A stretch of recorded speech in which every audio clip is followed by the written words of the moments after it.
नमस्कार, आप देख रहे हैं दो टूक में हूं आपके साथ अमित गर्ग शुक्ला। गोरखपुर से सीएम योगी ने एक बार फिर से अपराधियों को सीधी चेतावनी दी है। मुख्यमंत्री ने कहा कि 2017 के बाद से सरकार अपराध पर जीरो टॉलरेंस की नीति के साथ काम कर रही है, जिससे प्रदेश में सुरक्षा का मॉडल तैयार हुआ है। मुख्यमंत्री ने यह भी कहा कि सरकार बिना भेदभाव सबका विकास कर रही है, लेकिन अपराध और अपराधियों के साथ किसी प्रकार का कोई समझौता नहीं होगा। वो जिस बोली और भाषा को समझेंगे उसी में उनको समझाने का हम काम करेंगे। सीएम योगी के बयान के बाद एक बार फिर से विपक्ष ने सवाल उठाए हैं। समाजवादी पार्टी ने कहा है कि यूपी में अपराध बढ़ रहा है, लेकिन अधिकारी आंकड़ों के जरिए मुख्यमंत्री को गुमराह कर रहे हैं। वहीं कांग्रेस ने कहा कि सरकार का कानून व्यवस्था पर कोई नियंत्रण नहीं रह गया है। दो टूक में आज इसी मुद्दे पर चर्चा करेंगे, लेकिन सबसे पहले बयान सुनते हैं। सरकार ने 2017 में आने के तत्काल बाद एक लक्ष्य निर्धारित किया था और कहा था कि अपराध और अपराधियों के प्रति हम जीरो टॉलरेंस की नीति के साथ काम करेंगे। अपराध और अपराधियों के साथ किसी प्रकार का कोई समझौता नहीं। उनके साथ वह जिस बोली और भाषा को समझेंगे उसी में उनको समझाने का काम करेंगे और नौजवानों की रोजगार पर किसी को डकैती नहीं डालने देंगे। आज आप देख रहे होंगे ये मॉडल, सुरक्षा का मॉडल क्या होना चाहिए, अब यूपी में वह उपलब्ध है। गाजीपुर से लेकर गाजियाबाद तक उत्तर प्रदेश में अपराधियों के हौसले बुलंद हैं। किसी प्रकार का कोई नियंत्रण नहीं है। मुख्यमंत्री योगी आदित्यनाथ को जमीनी हकीकत या धरातल की सच्चाई नहीं पता है। उनको अधिकारियों ने गुमराह कर रखा है। वो नहीं जानते हैं कि उनके गृह जनपद गोरखपुर में ही अपराधी बेलगाम हैं। मुख्यमंत्री जी बड़ी बड़ी बातें करना छोड़ करके उत्तर प्रदेश की कानून व्यवस्था पर ध्यान दीजिए। योगी जी मंच से बड़े अच्छे भाषण देते हैं, जुमले फेंकते हैं, लेकिन अपराध पर कोई नियंत्रण नहीं है। उत्तर प्रदेश में महोबा की बिटिया के साथ 16 दिन तक रखकर नरभक्षी व्यवहार हो, या बुलंदशहर में नाबालिग के साथ हो, या आए दिन हो रही हत्याएं हैं। हमारे हिंदू भी जा रहे हैं, हमारे मुसलमान भी जा रहे हैं। मारने वाला हिंदू भी है, मारने वाला मुसलमान भी है। अपराधियों में जाति और धर्म ढूंढना बंद करिए और अपराध पर नियंत्रण करिए। मंच से भाषण देने से सिर्फ कुछ नहीं होगा। और चर्चा की शुरुआत करें उससे पहले आपको बताते हैं कि किन सवालों के इर्द गिर्द हम चर्चा रखने वाले हैं। हमारा पहला सवाल है, प्रदेश में सुरक्षा और शांति योगी सरकार की नीति, क्या इसी नीति के साथ सरकार आगे बढ़ रही है?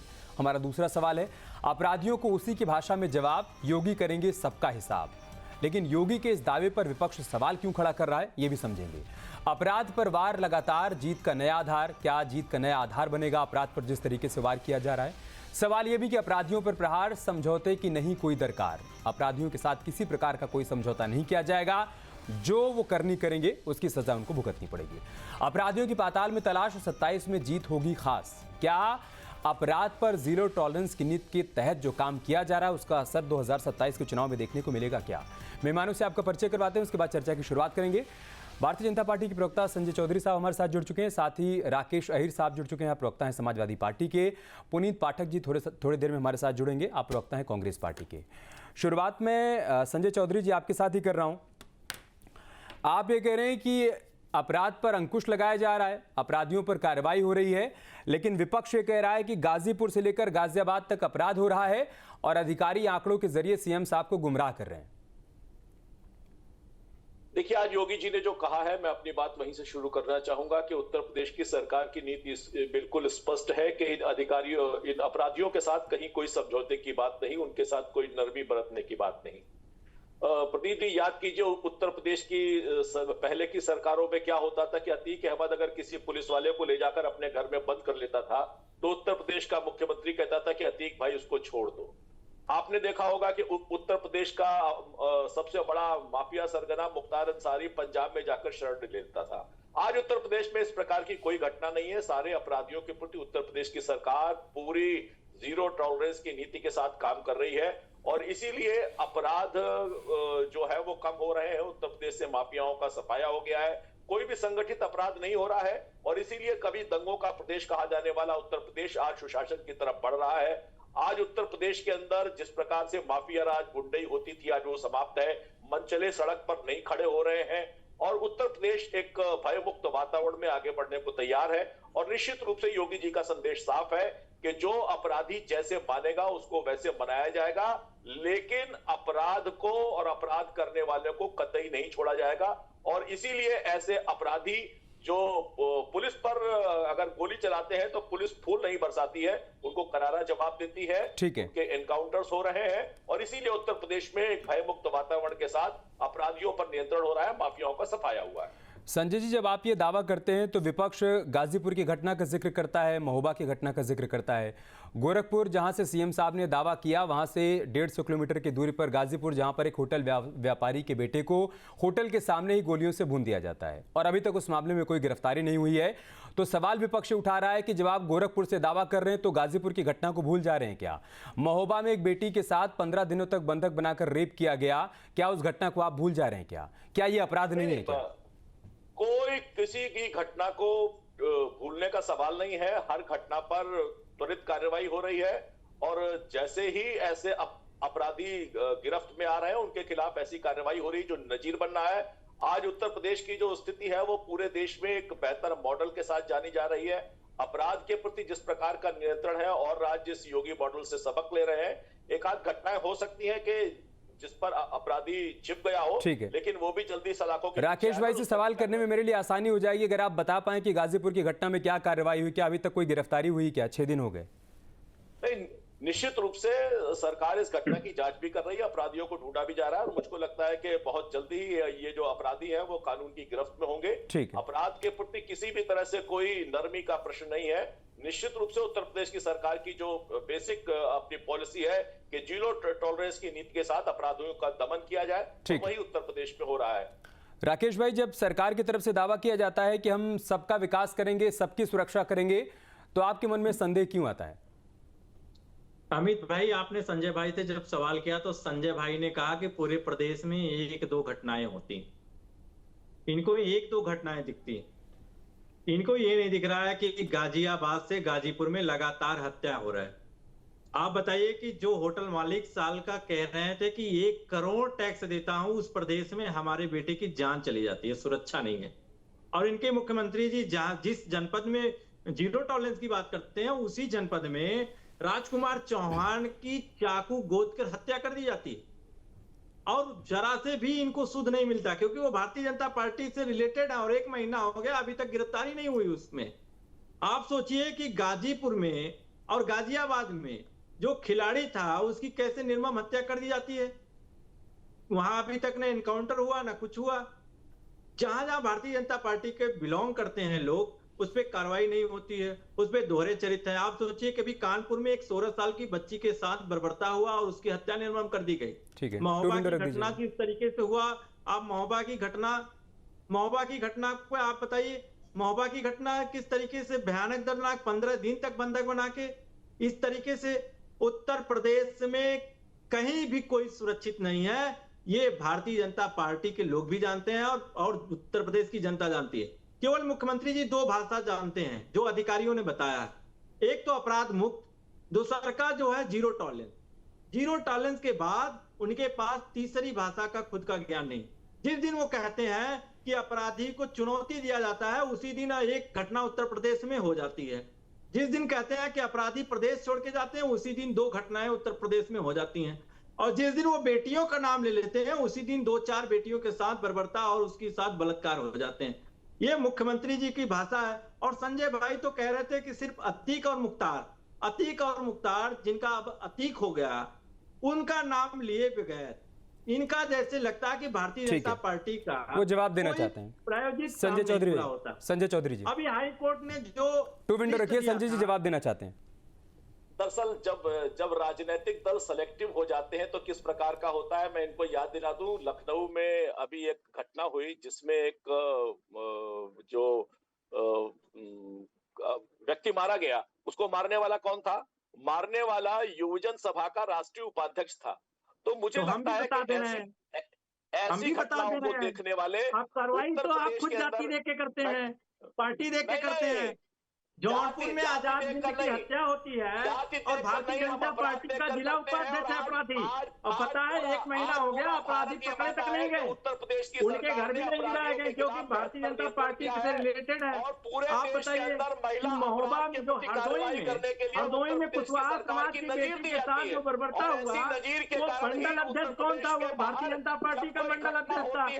उसके साथ क्या हुआ? कुछ नहीं हुआ, क्योंकि भारतीय पार्टी के कहाँ अपराधी और गुंडे हैं वहाँ पुलिस मौन हो जाती है और संजय भाई वहाँ आंख मूंद लेते हैं, सरकार तुरंत आंख मूंद लेती है, क्योंकि अपराध सिर्फ वही इनका दिखाई देता है जहाँ मुसलमान का नाम हो जाए, जहाँ पिछड़े दलित का नाम आ जाए, जहाँ अगले लोगों का नाम आएगा, भारतीय जनता पार्टी से रिलेटेड लोगों का नाम आएगा, वहाँ संजय भाई और मुख्यमंत्री जी नाम लेने से कतरा जाएंगे। इनके पास 2 नाम सिर्फ है, 2 नाम के अलावा भारतीय जनता पार्टी के पास कोई तीसरा नाम ही नहीं है, और न संजय भाई के पास कोई नाम है। तो संजय भाई भी जानते हैं कि हम खुद प्रदेश में हैं, हम सुरक्षित नहीं है। सबको पता है कि मेरठ में किस तरीके से दलित बिटिया के साथ क्या हुआ था, उनकी माँ की आगे आप दोनों की बात आ गई सर, ऐसे क्लैश होगा तो किसी की बात स्पष्ट तौर पर नहीं आ पाएगी। तो सबको पता है। मैं एक बार कांग्रेस को भी चर्चा में शामिल कर लूं, उसके बाद में आऊंगा। ठीक है सर, आ गई आप दोनों की बात आ गई। पुनीत पाठक जी कांग्रेस पार्टी से हमारे साथ जुड़े हुए हैं। पुनीत भाई, क्यों संदेह होता है? मतलब अगर सरकार कह रही है कि हम सबका साथ, सबका विकास, सबका विश्वास कर रहे हैं और सबको सुरक्षा दे रहे हैं, और जो भी अपराध करेगा वो किसी भी धर्म, किसी भी जाति का हो, हम उस पर कार्रवाई करेंगे, हम धर्म और जाति नहीं देखेंगे, तो फिर आपको ये क्यों लगता है कि कार्रवाई चुनिंदा हो रही है, कार्रवाई सिलेक्टिव हो रही है, कार्रवाई टारगेटेड हो रही है? ऐसा क्यों लग रहा है? सरकार की कथनी और करनी में बहुत बड़ा फर्क है।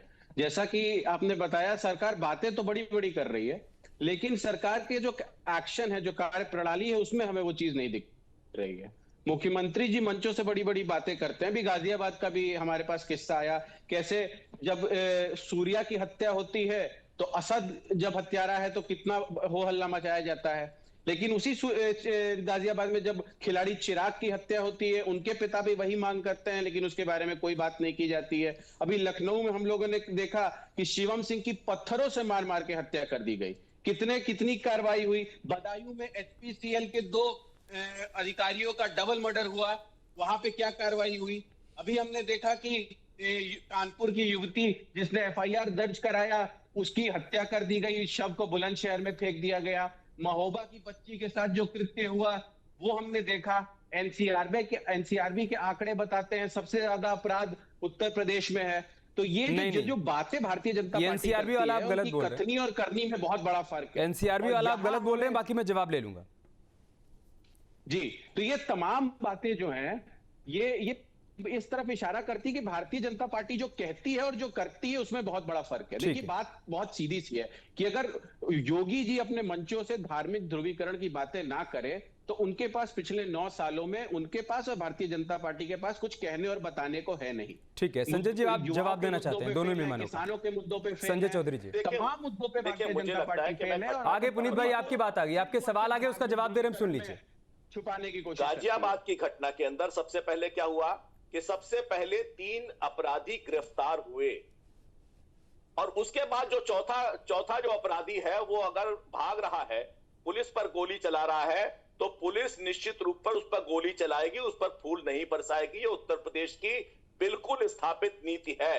तो हम हर किसी का मर्डर नहीं कर रहे हैं, जो पकड़ में आ रहा है वो गिरफ्तार होकर जेल जा रहा है। लेकिन अगर कोई अपराधी इतनी हिमाकत कर रहा है कि पुलिस का सामने आने पर अगर वो गोली चला रहा है, तो निश्चित रूप से उस पर पुलिस फूल नहीं बरसाएगी, गोली चलाएगी। ये नीति है, ये आपके समय की नीति नहीं है। मैंने कहा ना, मुख्तार अंसारी जब भाग के गया था तो पंजाब में कांग्रेस की सरकार थी और वहां की जेल में जाकर चुप गया था। किसी भी व्यवस्था में भारतीय जनता पार्टी संविधान के राज को मानती नहीं है। जिस तरह का पुलिस राज, एनकाउंटर राज योगी जी चलाना चाहते हैं, करती और ऐसी कार्रवाई करती है कि आज उत्तर प्रदेश दंगाइयों और अपराधियों का उत्तर प्रदेश नहीं, आज उत्तर प्रदेश सुरक्षित आगे बढ़ने वाला, विकास की तरफ बढ़ने वाला प्रदेश बन गया है। और इसीलिए इस अपराध को संरक्षण देने के लिए निर्णय पे पहुंचिए कि उनकी भाषा जो लेकिन है उत्तर प्रदेश की सच सरकार में बिना किसी संविधान को भेदभाव के मानने जीरो वालों की टॉलरेंस भाषा है?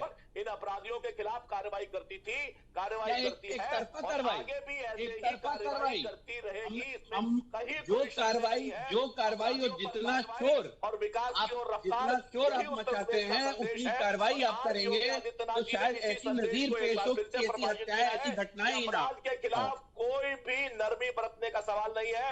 अपराध पर कार्रवाई होगी और नरमी अपराध को संरक्षण देने वालों का भी विनाश होगा। चुनिंदा देख ये के उत्तर काम ही प्रदेश करते के हैं। आपकी स्थापित कार्य इतिहास में कहीं कोई आपकी परिवर्तन नहीं। जितना अच्छा भी पुनीत आपका भाई, फोकस है ठीक है, 1 सेकंड।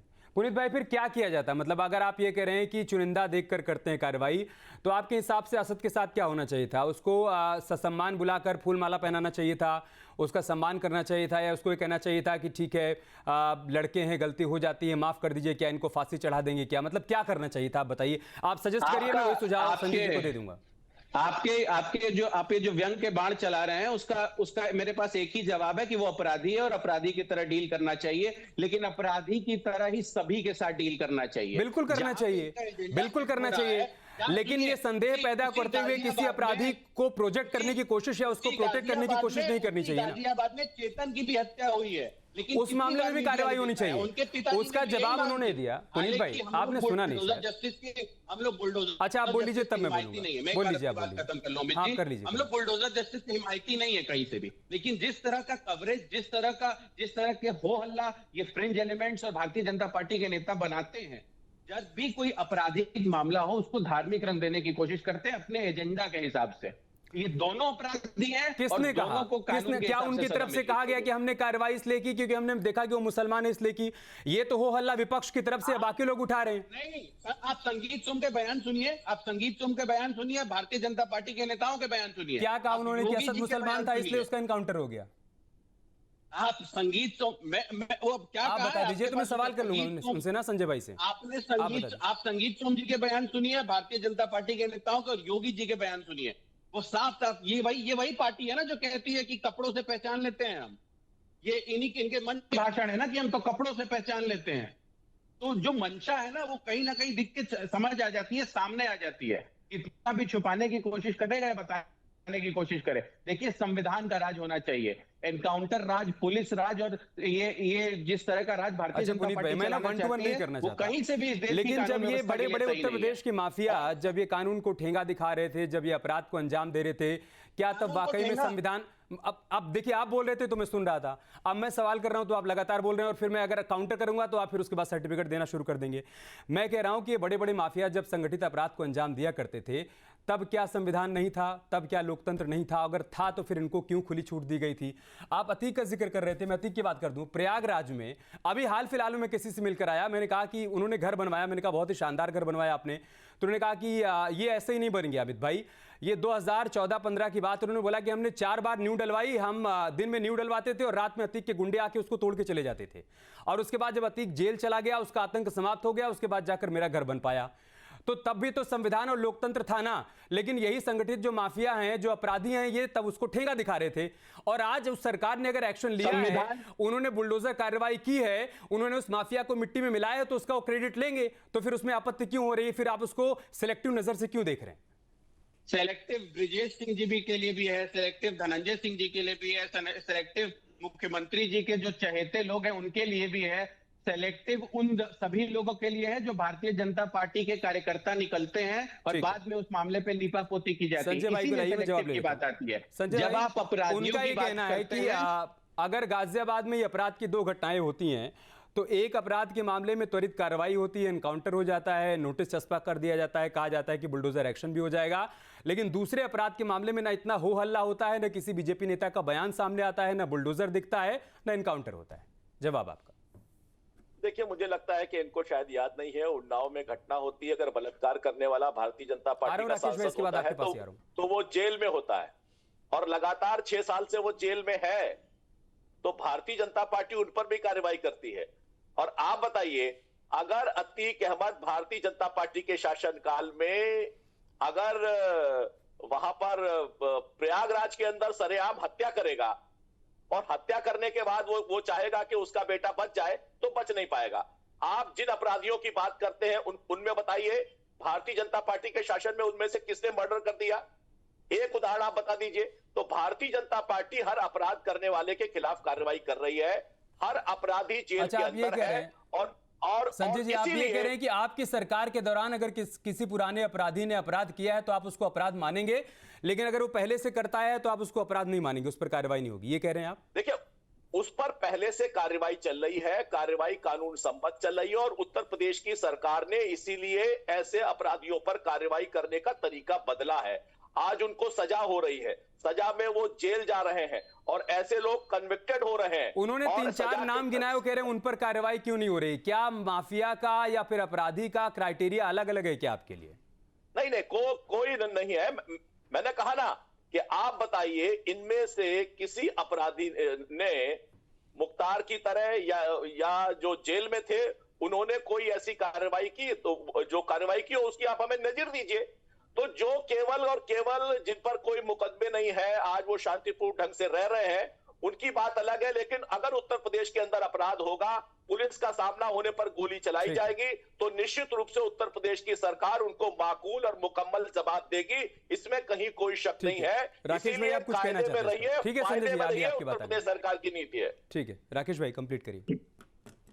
मैं तो कह रहा हूं कि संजय भाई, जो जिनका अतीक और मुख्तार जो अभी दुनिया में नहीं है, आप सोचिए कि इनके पास सिर्फ उनके नाम लेकर राजनीति करने के सिवा कुछ नहीं। मैं तो मानता हूं कि वही एक माफिया अपराधी थे, दूसरा इधर गोरखपुर में हरिशंकर तिवारी का परिवार माफिया था, तीसरा जो है भदोही के विजय मिश्रा का परिवार माफिया था, जिनको तत्काल प्रभाव से पूरे परिवार, बहू बेटे के साथ जेल भेज दिया गया। उसके बाद उत्तर प्रदेश में चौथा कोई माफिया है ही नहीं। ये तो हाई कोर्ट ने गलत जो है सूची दे दिया उत्तर प्रदेश की सरकार का। उनमें न किसी को एक धारा लगी है, न कोई माफिया है, न कोई मीडिया रिपोर्ट में बाहुबली लिखा जाता है, न कुछ उसके साथ है, सब संत हैं। राकेश भाई, आप तो कंप्लीट करिएगा, लेकिन आपने जो 3-4 नाम गिनाए, आप तो मानते हैं ना कि माफिया थे, या इनको नहीं मानते हैं आप माफिया? नहीं मैम, आप हमारी बात को फिर कंटिन्यू हो जाने दीजिए। मैं यही मतलब मैं आपसे सवाल कर रहा हूं, कंप्लीट कर लीजिएगा। आप इसका मतलब मान रहे हैं ना कि माफिया थे? सरकार का तो सिर्फ 2 नाम तो संजय भाई बहुत बखूबी से ले रहे हैं। हम भी मानते हैं, चलिए भाई वो माफिया थे, उनको आपने उनके साथ कार्रवाई करिए। हमने कहा उत्तर प्रदेश में और कोई माफिया ही है ही नहीं।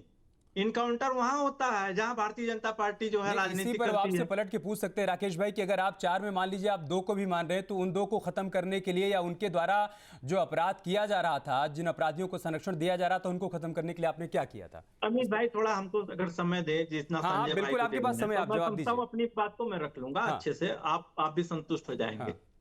हम कह रहे हैं कि भारतीय जनता पार्टी के पास सिर्फ 2 ही नाम, तीसरा नाम उत्तर प्रदेश में है ही नहीं इनके पास। और हाई कोर्ट ने कितनी लंबी सूची दिया है उत्तर प्रदेश सरकार को, और इनके पास हिम्मत नहीं है कि उसमें से तीसरा, चौथा, पांचवा, छठा नाम ले लें।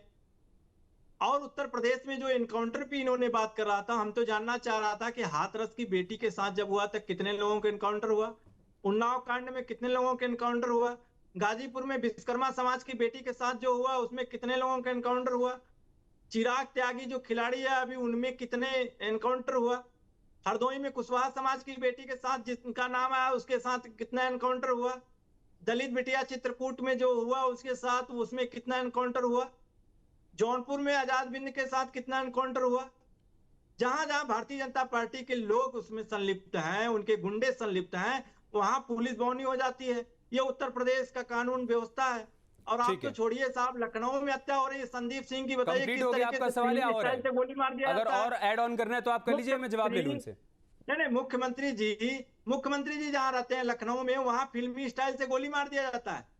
और आए दिन ऐसे लखनऊ राजधानी में हत्या हो रहा है। राजधानी जब सुरक्षित नहीं है तो अंदाजा लगाइए कि उत्तर प्रदेश कहां सुरक्षित है। ठीक है, संजय चौधरी जी जवाब दीजिए। देखिए, संदीप सिंह की हत्या की बात थी, मैंने तो आपको पहले ही कहा ना कि गाजियाबाद की घटना से स्पष्ट है कि जो अपराधी के पीछे पुलिस है, अगर वो पुलिस के ऊपर आक्रमण नहीं करेगा तो वो गिरफ्तार होगा। ये नजीर है। 3 लोग सबसे पहले गिरफ्तार हुए, ये नजीर है। लेकिन कोई अपराधी अगर दबिश के दौरान पुलिस पर हमला करेगा, और जगह नजीर पेश करिए, और जगह नजीर पेश करने में आपकी पुलिस क्यों कौनी पड़ जा रही है? ये उत्तर प्रदेश की सरकार की खत्म हो जा रहा है। और आपके मुख्यमंत्री जी का अभी लखनऊ के अंदर खत्म हो जा रहा है। समाजवादी पार्टी आप और जगह करिए ना, हम तो जानना चाह रहे हैं कि और जगह क्यों एनकाउंटर नहीं हो रहा है। सिर्फ एनकाउंटर वही हो रहा है जहां आपको लग रहा है कि जाति ठाकुर की हत्या कौन करता है? ठाकुर की हत्या यादव कराता है, तो उस यादव का तो एनकाउंटर हो जाना चाहिए। हमको तो पता था कि अभी बस अब आने ही वाले थे, अभी मुसलमान के यादव का यादव पे आओगे, तो मुझे लगता है कि जो सिर्फ मुसलमान और यादव के अलावा नफरत फैलाने के लिए कोई तीसरा है ही नहीं, वही फेल हो जाते हैं। लेकिन उत्तर भारतीय प्रदेश की जनता सरकार पार्टी की के लोग नीति है कि हम अपराध को स्वीकार करने वाले नहीं है, जीरो टॉलरेंस की नीति के आधार पर सब पर कार्रवाई करते हैं, और सारी की सारी कार्रवाई इसी आधार पर है कि जो पकड़े जाएंगे। राकेश भाई एक बात आप लोग बार बार कहते हैं कि आप लोगों को मुसलमान दिखाई देते हैं, सिर्फ आप उन्हीं पर कार्रवाई करते हैं। क्यों न कार्रवाई की जाए? अगर कोई अपराधी है और वो मुसलमान है तो उसको छोड़ दिया जाए क्या? मतलब अगर सरकार योजना का, एक मिनट मैं कंप्लीट कर रहा हूं, आप जवाब दीजिएगा। मैं 1 सेकंड सर, अरे राकेश भाई मैं आपको पूरा समय दूंगा, लेकिन इतना उतावलापन ठीक नहीं है। मेरा सवाल कंप्लीट होने दीजिए, मैं आपके पास ही आ रहा हूं साहब, मैं आपके पास ही आ रहा हूं। मैं कह रहा हूं कि सरकार जब योजनाओं का लाभ देती है तब तो नहीं देखती है ना कि इनका धर्म क्या है, इनकी जाति क्या है। अगर मान लीजिए उत्तर प्रदेश में सरकारी आवास मिल रहे हैं, शौचालय मिल रहे हैं, राशन मिल रहे हैं, तो उसमें सरकार ये थोड़ी ना देख रही है कि मुसलमान है तो इसको नहीं देना है, और जब कोई अपराधी अपराध को अंजाम दे दे तो उसको छोड़ दिया जाए ये देखकर कि नहीं तो मुसलमान है, इसको सजा नहीं देनी है। क्या ऐसा किया जाए क्या? अभी मैं गिना के बता रहा हूँ, गिनती करा के बता रहा हूँ अपराधों का। हरदोई में इनके नेता का नाम आया, एनकाउंटर नहीं हुआ। ललई यादव की जौनपुर में पीट पीट कर हत्या हो गई, भारतीय जनता पार्टी के गुंडे का नाम आया। राकेश भाई मैं कह रहा हूं उन पर भी कार्रवाई होनी चाहिए। मैं उससे आगे का सवाल आपसे कर रहा था कि क्या अगर कोई अपराधी मुसलमान है तो उस पर नहीं होनी चाहिए क्या? नहीं लीजिए, आप मेरा सवाल ही नहीं ले रहे हैं, बस आप चाह रहे हैं कि मैं 2 सेकंड में जवाब दे दूं। हम तो कह रहे हैं कि अगर कोई अपराधी हो उत्तर प्रदेश में या देश में, अगर उसके साथ वही अगर भेदभाव अगर कर रहे हैं तो ये लग रहा है कि आपके अंदर जो नीयत है उसमें खोट है। आप अगर एनकाउंटर एक जगह कर रहे हैं तो दूसरी जगह भी उनका एनकाउंटर करिए। अगर एक जगह बुलडोजर चला रहे हैं तो दूसरी जगह भी बुलडोजर एनकाउंटर कर देंगे, बुलडोजर चला देंगे, तो फिर आपकी तरफ से जवाब आएगा कि जो बुलडोजर का मुंह आज इधर है, हम सत्ता में आएंगे तो बुलडोजर का मुंह उधर घुमा देंगे, फिर आप ऐसा बोलेंगे। भाई अखिलेश जी ने विधानसभा के भीतर ही कहा था ना कि आपने क्या किया उस माफिया के खिलाफ, तो योगी जी ने कहा कि उसको मिट्टी में मिला देंगे, मिट्टी में मिला दिया तो फिर आपने कहा सिलेक्टिव एक्शन होने लगा। आप बताइए कि जहां पिछड़ा दलित का नाम आता है, जहां पिछड़ा दलित के साथ बर्बरता होती है, अगड़े लोग जो है उसमें नाम आते हैं। अरे अपराधी होता है कि वो पिछड़ा होता है, दलित होता है, वो हिंदू होता है, मुसलमान होता है। तो कह रहे हैं ना कि असद का एनकाउंटर हुआ, चलिए ठीक है वो अपराधी था, मगर चिराग के साथ अपराधी फिर यही कहिए, फिर उसमें इफ बट मत लगाइए, वो स्टार कंडीशन सप्लाई मत करिए। आप ये कहिए जो भी अपराधी है उस पर कार्रवाई हो, और जो बात संजय जी कह रहे हैं जो पुलिस को चैलेंज करेगा उसका एनकाउंटर होगा। अगर पुलिस पर कोई फायरिंग करेगा तो पुलिस माला नहीं पहनाएगी। राकेश भाई वो ये नहीं देखेगी पुलिस कि उसका धर्म क्या है, उसकी जाति क्या है। मैं माफी चाहूंगा आप सबसे, समय समाप्त हो रहा है, मैं यहीं पर समाप्त करना होगा। अपराधी होता है, उस पर एक्शन होना चाहिए, उसके धर्म और जाति नहीं देखी जानी चाहिए। उत्तर प्रदेश में राम राज्य स्थापित होना चाहिए, हर आदमी अपने आप को सुरक्षित महसूस करे, ऐसा माहौल बनना चाहिए। और अगर सरकार वैसा माहौल बना रही है तो उसका क्रेडिट लेने का भी प्रयास करेगी, और वही प्रयास किया जा रहा है। और साफ शब्दों में कहा जा रहा है कि अगर कोई अपराध को अंजाम देगा, वो पाताल में भी रहेगा, तो उसको वहां से खोज निकालेंगे, उसे छोड़ेंगे।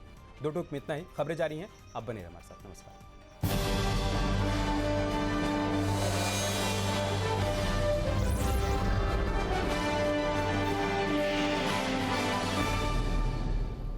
आपके मोबाइल पर तुरंत आएगी ब्रेकिंग न्यूज। स्क्रीन पर सबसे पहले दिखेगी बड़ी खबर, देश दुनिया की हर खबर एक जगह। अब आपके मोबाइल पर तुरंत फटाफट इंस्टॉल कीजिए न्यूज नेशन ऐप और रखिए खुद को अपडेट।